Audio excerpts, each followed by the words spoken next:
Hello बच्चों। क्या लिखा है? Particle of mass m is drop from the great height h above the hole which is dug along the diameter in the earth. ठीक है, तो चलो जरा सबसे पहले मैं अर्थ बना दूं यहाँ पे। ये मान लीजिए ऐसा हम लोगों ने कुछ भी अर्थ बना दिया। क्लियर है क्या बेटा? अब क्वेश्चन में बोला गया है कि पार्टिकल को हम लोगों ने किसी भी हाइट h से ड्रॉप किया above द अर्थ सरफेस। समझना बात को ध्यान से। h हाइट से हमने ड्रॉप किया है, तो पहले इस पे ग्रेविटेशनल फोर्स लग रहा होगा टुवर्ड द सेंटर। ये यहां पे हम लोगों ने टनल बना रखी थी ये। अब पार्टिकल इस टनल के लॉन्ग मूव करेगा और टनल के लॉन्ग मूव करते हुए इसके दूसरे वाले साइड से बाहर भी निकल जाएगा और ये उतना ही दूर जाएगा जहां से हम लोगों ने इसको रिलीज किया था ना, जितना हाइट ऊपर से। कंजर्वेशन ऑफ एनर्जी की वजह से हमको समझ में बात आ रही होगी। सेम डिस्टेंस पीछे की तरफ में गया होगा। क्लियर? क्यों? पहले इस पे जो ग्रेविटेशनल फोर्स एक्ट हो रहा है that is toward the centre. जैसे ही ये इस वाले पॉइंट के बाहर निकलेगा वापस से फोर्स एक्ट होने लग जाएगा टुवर्ड द सेंटर। यानी इसका मोशन जो होगा वो एक पीरियोडिक मोशन होगा। एसएचएम क्यों नहीं होगा?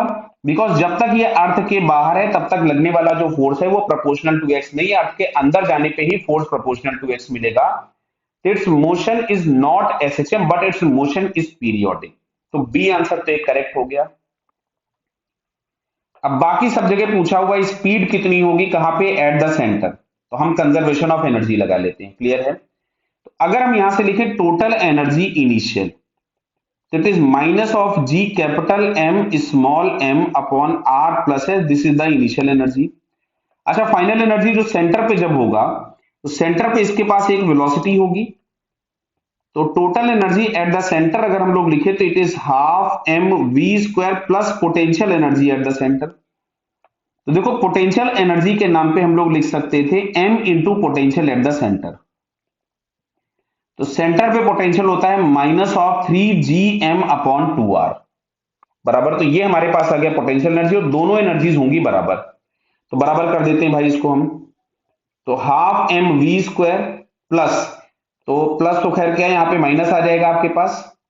तो आ रहा है minus 3g capital M small M upon 2r। ये आ गई potential energy is equal to minus of G capital M small M upon R plus H. अब देखो, इस सारे स्मॉल एम यहां से कैंसिल कर दे रहे हैं और इसको उस तरफ में ले गए तो फाइनली हमको मिलता है वी स्क्वायर बाई 2 बराबर 3g capital M upon 2r minus G capital M upon R plus H बराबर बेटा। अब एक काम करते हैं, हम लोग इसमें से एलसीएम ले लेते हैं। तो पहले इसमें से मैंने जी एम तो बाहर कर दिया। अच्छा, एलसीएम हमारे पास आ रहा है 2r into R plus H. समझ रहे हो बेटा? नीचे तो यहां से हमारे पास मिलेगा ये 3r plus 3h minus 2r। Clear? तो जरा ध्यान से देख लीजिए। और ये हमारे पास आ रहा था वी स्क्वायर बाई 2, इस 2 से ये 2 कैंसिल कर दिया। तो V square is equal to हमारे पास आता है G M upon R into R plus H. और यहां ब्रैकेट मिलेगा 3r में से 2r गया तो r प्लस 3h। मतलब जो v हम लोगों को मिलेगा speed at the centre it is under root of G M upon R into R plus H into R plus 3h। Clear है बेटा? तो अगर हम यहां से आंसर चेक करें अभी, तो ये जो हम लोगों को आंसर दिख रहा है बेटा, ये इसका डी वाला ऑप्शन मैच कर रहा है। एक बार जरा ढंग से देख लो। यस, तो डी आंसर हमारे पास करेक्ट हो गया।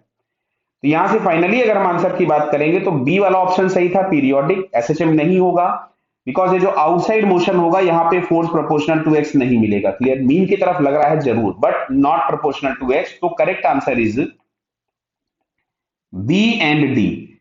सो B and D are the correct answer. Okay बेटा, ऑल द बेस्ट।